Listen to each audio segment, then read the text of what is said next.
ক্ষুধাদ্রোহীদের পরিণাম কি?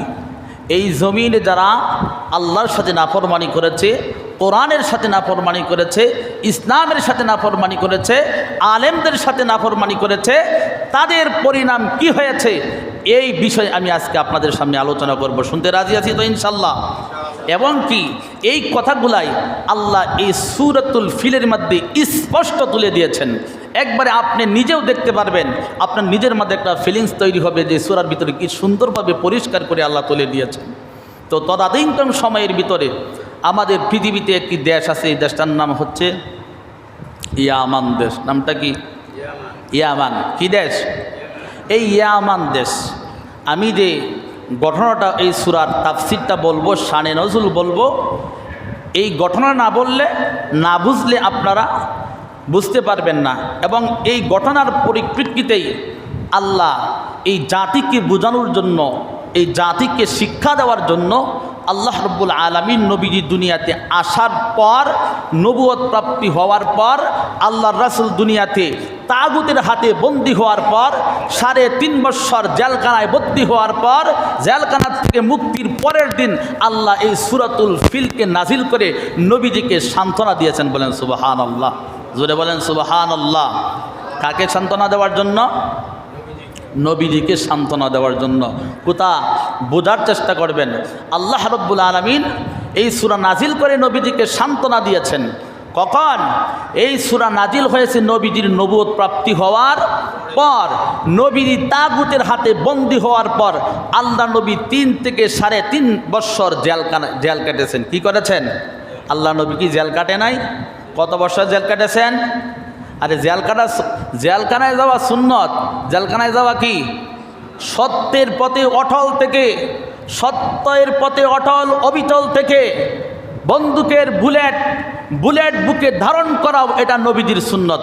বলেন সুবহানাল্লাহ, জোরে বলেন সুবহানাল্লাহ। আমরা মরতে রাজি আছি, আমার শহীদ হইতে রাজি আছি, কিন্তু আমরা ঈমান ছাড়তে রাজি না। কথা বলেন ঠিক কিনা? জোরে বলেন ঠিক কিনা? প্রয়োজনে আমাদের জীবন চলে যাবে, প্রয়োজনে আমাদের হাত চলে যাবে, প্রয়োজনে আমাদের কল্লা চলে যাবে, এরপরে আমরা মহামূল্যবান ঈমানকে তাগুতের সামনে আমরা বিক্রি করতে পারি না। কথা বলেন ঠিক কিনা? সম্মানিত মুসল্লিনে কেরাম, তো বলতেছিলাম তদানীন্তন সময়ে ইয়ামান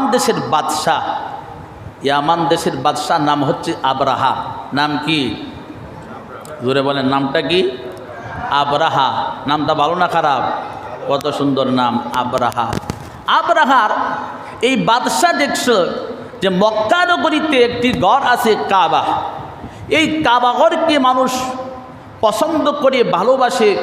সারা পৃথিবী থেকে মানুষ এখানে জামায়াত হয় এবং এই কাবাকে উদ্দেশ্য করে তাদের ব্যবসা বাণিজ্য, মান সম্মান, ইজ্জত আবরু শুধু তাদের অগ্রদিকে চলে যাচ্ছে, খালি তাদের উন্নতির দিকে চলে যাচ্ছে। তা আমিও যদি এমন একটি কাবা নির্মাণ করি ইয়ামানের ভূপৃষ্ঠে, ইয়ামানের রাজধানীতে আমি যদি সুন্দর করে একটা কাবা তৈরি করি, তাহলে এই কাবাকে পরিদর্শন করার জন্য, এই কাবাকে দেখার জন্য লাখ লাখ শত শত মানুষ আমার দেশে আসবে আর আমার দেশ উন্নত হয়ে যাবে। বলেন নাউজুবিল্লাহ, জোরে বলেন নাউজুবিল্লাহ। কত বড় সিটারি আল্লাহর সাথে, দেখছেন নি? কত বড় নেমু খারাম, কত বড় কৌশলদাতা, কি কৌশল অবলম্বন করেছে। আল্লাহ বলেন ওয়া মাকারু ওয়া মাকারাল্লাহ ওয়াল্লাহু খায়রুল মাকিরিন। আমি আল্লাহর সাথে কৌশল করো না, আমি আল্লাহর সাথে কৌশল পারবা না। তুমি যে কৌশল করতেছো ইহার চাইতে কোটি কোটি কোটি কোটি গুণ উপরের কৌশল আমি যে করে রেখেছি, তুমি জীবনে কল্পনাও করে দেখো নাই। কথা বলেন ঠিক কিনা? জোরে বলেন ঠিক কিনা? আল্লাহর ফায়সালা কত কঠিন দেখছেন? আল্লাহর ফায়সালা কত নির্মম দেখছেন নি? আল্লাহর ঘর কাবা নির্মাণ করার জন্য ইয়ামান দেশে তাদের প্রজাদেরকে নিয়ে, প্রতিনিধি যারা আছেন তাদেরকে ডেকে এইরকমভাবে বলতেছে যে আমি একটি নতুন কাবা নির্মাণ করতে চাই। কি করতে চাই? নতুন কাবা নির্মাণ করতে যাই। কত বড় জালিম! জালিম না ভদ্র মানুষ? জালিম না ভদ্র মানুষ? ভালো মানুষ না খারাপ মানুষ? আল্লাহর ঘর কাবা নির্মাণ করতে চায়। লক্ষ লক্ষ মানুষের সামনে রাজা প্রধান, তিনি আব্রাহা, দেশের প্রেসিডেন্ট, ইয়ামানের প্রেসিডেন্ট, তিনি বললেন আমি একটি কাবা নির্মাণ করতে চাই। আমি মক্কা নগরীর যে কাবা রয়েছে এর চাইতে চাকচিক্য রূপ লাবণ্যময় আরও উন্নত সুন্দর একটি কাবা নির্মাণ করতে চাই, যেই কাবা দেখার জন্য লক্ষ লক্ষ লোক ছুটে আসবে। নাউজুবিল্লাহ বলেন। যখন এই সিদ্ধান্ত নিয়েছেন তখন ওই মজমা থেকেই অনেক যুবক দাঁড়িয়ে গেলেন আর বললেন, জাহাপনা রাজামশাই, আপনি যেই কাজটি করতে চেয়েছেন এই কাজটি করলে আপনার ভালোর চাইতে আরও কোটি গুণ খারাপ বেশি হবে। সুবহানাল্লাহ বলেন। আছে না এরকম? আমাদের দেশে, বিভিন্ন দেশে আছে না এইরকমভাবে ইসলামকে নস্যাৎ করে দেওয়ার জন্য, কোরআনকে মিটিয়ে দেওয়ার জন্য, আলেমদেরকে মিটিয়ে দেওয়ার জন্য, মসজিদ মাদ্রাসাকে মিটিয়ে দেওয়ার জন্য যত ষড়যন্ত্র করতে চায়, আর ষড়যন্ত্র বুদ্ধি পরামর্শ এইরকম নেওয়ার জন্য যখন এইরকম মাইকের সামনে, যখন মানুষের সামনে বলে ওঠে, তখন লক্ষ লক্ষ মানুষ থেকে এক দুইজন হইলে মর্দে মুজাহিদ মুসলমানরা প্রতিবাদ করে বসে। কথা বলেন ঠিক কিনা?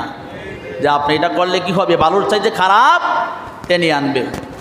তখন এই কথা যখন বলল, তাদের এই কথা না মেনে এই আব্রাহা কি করলেন, না আমি এই দেশে কাবা নির্মাণ করব, আমার কাবা দেখার জন্য লক্ষ লক্ষ মানুষ আসবে।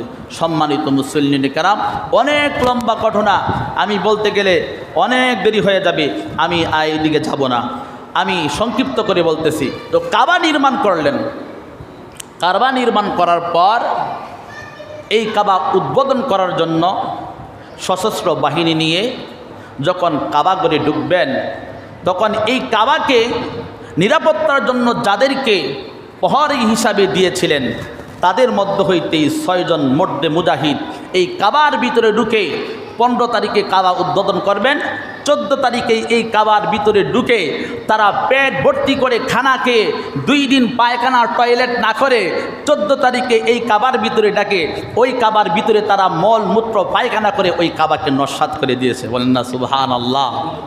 যখন এই অবস্থা, বাদশাহ আবরাহা যখন এই কাবার ভিতরে ঢুকলেন আর দেখলেন এই অবস্থা, দেখে গন্ধ দুর্গন্ধ ছড়িয়ে পড়েছে, আবার এই মানুষদেরকে তোমরা সবাই চলে যাও, আজ কাবা কি করা যাবে না, উদ্বোধন করা যাবে না, এই কথা বলে যখন চলে আসলেন আর মনে মনে ভাবতেছেন যে এই কাজটা কে করলো। এখন তিনি কৌশল করতেছেন, একটা কৌশল বার করতেছেন। কৌশল বার করার জন্য তিনি কি করলেন, নীরবে যাইয়া জ্বালানি নিয়ে ওই কাবার ভিতরে আগুন দিয়ে পুড়িয়ে দিলেন আর ঘোষণা করে দিলেন, ওই আসল কাবার ভক্ত যারা, তারা এই আমার কাবাকে তারা জ্বালিয়ে পুড়িয়ে চারকার করে দিয়েছে। এখন তারা কি করলেন, আবরাহা কি করলেন, এই কৌশল বানিয়ে এইরকম উত্থাপন করলেন জনমানুষের সামনে। এইরকম কৌশলদাতা আছে না নাই? আছে না নাই? কোনো দোষ পায় না। এখন নিজে দোষ তৈরি করে, কৌশল করে মানুষদেরকে, আলেমদেরকে, মসজিদ মাদ্রাসাকে এইরকমভাবে আল্লাহকে, কোরআনকে দাবিয়ে দেওয়ার জন্য বিভিন্ন ষড়যন্ত্র এই জমিনের মধ্যে করে যাচ্ছে। আল্লাহ পাক রব্বুল আলামিন বলেন, ওমা কারাল্লাহ ওয়াল্লাহু খায়রুল মাকিরিন। আমি আল্লাহর সাথে ষড়যন্ত্র করে পারবা না, আমি আল্লাহর সাথে কৌশল করে পারবা না, এই চাইতে কঠিন কৌশল আমি আল্লাহ রেডি করে রেখেছি। বলেন সুবহানাল্লাহ, জোরে বলেন সুবহানাল্লাহ। সম্মানিত শুনি, এই কথা বলে যখন তিনি কি করলেন, এলান করে দিলেন দেশের ভিতরে 60,000 মানুষদেরকে নিয়ে। কত হাজার মানুষ? 60,000 মানুষ, 60টি হাতি। কয়টা হাতি? 60টা হাতি, 60,000 মানুষ, অস্ত্র শস্ত্র এবং উট, ভেড়া, বিভিন্ন ধরনের জানোয়ার, এরকমভাবে 60টা হাতি নিয়ে তারা কি করলেন, কাবার দিকে, মক্কার দিকে তারা রওনা হইলেন। প্রতিমধ্যে মসজিদ, আল্লাহর ঘর, এইরকমভাবে বাড়িঘর হাতির পায়ের বাড়িতে দুরিয়াংশ করে তারা কাবা করে উপস্থিত হয়ে গেলেন। বলেন নাউযুবিল্লাহি মিন যালিক। আয়েশা দেখে যে কাবার চত্বরে একজন মুরব্বী মানুষ, কি মানুষ? একজন মুরব্বী মানুষ কাবার চত্বরে একটা ঝাড়ু নিয়ে বসে আছেন। জিজ্ঞেস করলেন, মান আংতা ওমা ইসমুকা, কি আপনার নাম, কি আপনার পরিচয়? আমরা বলি না, অচেনা মানুষকে বলি না, আরবিটা বলি না, আমি বললাম আরবিতে, তিনি বললেন মান আনতা ওমা ইসমুকা, কি আপনার পরিচয়, কি আপনার নাম? আমি হচ্ছি আব্দুল মুত্তালিব। তিনি ছিলেন নবীজির কলিজার টুকরা দাদা আব্দুল মুত্তালিব। আপনি এখানে কি করেন? আমি এই কাবাঘর ঝাড়ু দিই। বলেন সুবহানাল্লাহ। কি করি? কাবাঘর কি করি? কাবাঘর ঝাড়ু দেয়। কে ঝাড়ু দেয়? নবীজির দাদা আব্দুল মুত্তালিব, তিনি কাবাঘর ঝাড়ু দেন। সবচাইতে পৃথিবীতে সবচেয়ে দামি বংশ, উচ্চ বংশ আমরা বলে থাকি কুরাইশ বংশ। কি বংশ? ওই বংশের লোক আব্দুল মুত্তালিব কি করলেন? কাবাঘর ঝাড়ু দেন, আল্লাহর ঘরকে ঝাড়ু দেন। আর আজকে আমরা হ্যাডাম দেখাই যে আল্লাহর ঘর ঝাড়ু দিলে মনে হয় এটা চাইতে নিচু কাজ আর দুনিয়াতে নাই। এরকম আছে না নাই? মসজিদে আইসা অনেকেই হ্যাডাম দেখায়, ক্ষমতা দেখায়, জোর দেখায়। মসজিদের ফ্লোরের মধ্যে টাইসের মধ্যে এরকম হাত দিয়ে টান দেয়। আর এমনিকে কয় ময়লা কেন হুজুর, ময়লা কেন? এরকম বলে কি বলে না? বলে কি বলে না? চিন্তা করেন কত বড় জালিম। আপনি যদি মনটাকে নরম করে মসজিদের ঝাড়ুটা হাতে নিয়ে দিয়ে ঝাড়ু দিতেন, মসজিদে যারা দায়িত্বশীল ছিল তারা আপনার হাত থেকে ঝাড়ুটা নিয়ে তারাই ঝাড়ু দিয়ে দিত। কথা বলেন ঠিক কি না? কিন্তু আপনি তো ওই মন মাইন্ড নিয়ে মসজিদে ঢুকেন নাই। আপনি অহংকারের বস্তা নিয়ে মসজিদে ঢুকছেন যে আজকে ইমামকে ধরবো, আজকে মুয়াজ্জিনকে ধরবো, আজকে খবর আছে না নাই? এই মসজিদে নাই, মসজিদে সবাই ভালো আছে। বিভিন্ন মসজিদে এরকম সুখবর শুনতে পাবে, আছে না নাই? আছে না নাই? সম্মানিত শুধু তো বলতেছিলাম যে কাবার সত্তরে গেলেন আর বললেন যে মান আংতা ওমা ইসমুকা, কি আপনার নাম, কি আপনার পরিচয়? আমি হচ্ছি আব্দুল মুত্তালিব, আমি এই কাবাঘর ঝাড়ু দেই। তো আপনি কাবাঘর ঝাড়ু দেন, আপনার কিভাবে চলেন? আপনি ইহার ভিতরে কি আপনার বেতন আছে? আপনার মুনাফা কি? আপনার যে এই খেদমত করেন এটার পিছনে আপনার কোনো বেতন আছে কি না? কয় না, আমার কোনো বেতন নাই, আমি ফিসাবিলিল্লাহ এই কাবাঘর পাহারা দেই এবং ঝাড়ু দিই। বলেন সুবহানাল্লাহ। তাহলে আপনি চলেন কিভাবে? তো আমি চলি, আমার 200 উটের ফার্ম আছে, আমার 200 উট আছে, ওই উটের বিজনেস আছে। এই উট থেকে আমি দুগ্ধ দহন করে বিক্রি করি, আমার উটের খামার আছে। বলেন সুবহানাল্লাহ। তারা দুর্বল জায়গা কী করতেন? টুকাইতেছেন। তো তাহলে আপনার এই উটের খামার, আপনার এই বিজনেস ধ্বংস করে দিতে হবে। কারণ আমরা যদি কাবাঘর ধ্বংস করে দেই তাহলে আপনি ইহার আমাদের মোকাবেলায় আপনার অস্ত্র লাগবে, শস্ত্র লাগবে, বাহিনী লাগবে, টাকা লাগবে, ধন লাগবে, সম্পদ লাগবে। তাহলে আমি যদি আপনার এই উটের এইরকম খামার ধ্বংস করে দেই, আপনার উটের এইরকমভাবে খামার আপনার ধ্বংস করে দেই, তাহলে আপনি আমাদের সাথে মোকাবেলা করতে পারবেন না। এই কথা বলে তিনি কি করলেন? আবরাহা কি করলেন? তার দল বল সহ নিয়ে আব্দুল মুত্তালিবের 200 উটকে তারা কি করলেন? তারা ভাগিয়ে তারা নিয়ে নিলেন। পরস্পরেই তারা কাবাঘরের দিকে ছুটলেন, আবার কাবাঘরের দিকে ছুটলেন ধ্বংস করে দেওয়ার জন্য। গিয়া দেখে আব্দুল মুত্তালিব, তোমার কাবাঘরকে ধ্বংস করে দিব। যখন তার উট নিয়ে গেলেন, বললেন আমার উটগুলি ফিরিয়ে দাও। 60,000 মানুষের সামনে স্বতঃস্ফূর্ত কণ্ঠে তিনি বললেন যে কাবাঘর তোমরা দংশন করতে আসছো, কাবাঘর দংশন করো। ফালইয়াবুদু রাব্ব হাযাল বাইত, এই ঘরটা হচ্ছে আল্লাহর, এই ঘর তো আমার না। এই ঘরকে তুমি ধ্বংস করে দাও, পারলে এই ঘরকে যিনি রক্ষা করবেন তার ঘরকে তিনি রক্ষা করবেন। বলেন সুবহানাল্লাহ, জোরে বলেন সুবহানাল্লাহ। এই ঘর কার?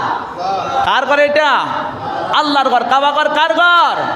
আল্লাহর ঘর। আল্লাহর ঘর তুমি ধ্বংস করতে আসছো, ধ্বংস করো। ইহার মোকাবেলা আমি কিছুই বলবো না, কিছুই করবো না, আমি পারবো না। আমার অস্ত্র নাই, শস্ত্র নাই, বাহিনী নাই, আমার কিচ্ছু নাই। তুমি ধ্বংস করে দাও, পারলে আল্লাহর ঘর, যার ঘর তিনি হেফাজত করবেন, কিন্তু দয়া করে আমার উটগুলি ফিরিয়ে দাও। অট্ট হাসি দিয়ে আবরাহা কি করলেন? তার উটগুলি ফিরিয়ে দিলেন। আর আব্দুল মুত্তালিব ঘরে গিয়ে বললেন, ও ঘরের বাসিন্দারা, আবরাহা আল্লাহর ঘর ধ্বংস করতে আসছে, এখনই আল্লাহর পক্ষ থেকে গজব চলে আসবে। দয়া করে তোমরা নিরাপত্তা স্থান অবলম্বন করো, নীরব এক জায়গায় চলে যাও, এখনই আল্লাহর পক্ষ থেকে কী আসবে? গজব আসবে। এই কথা বলে কাবার চত্বরে গিয়ে মুলতাজিম একটা জায়গা আছে না নাই?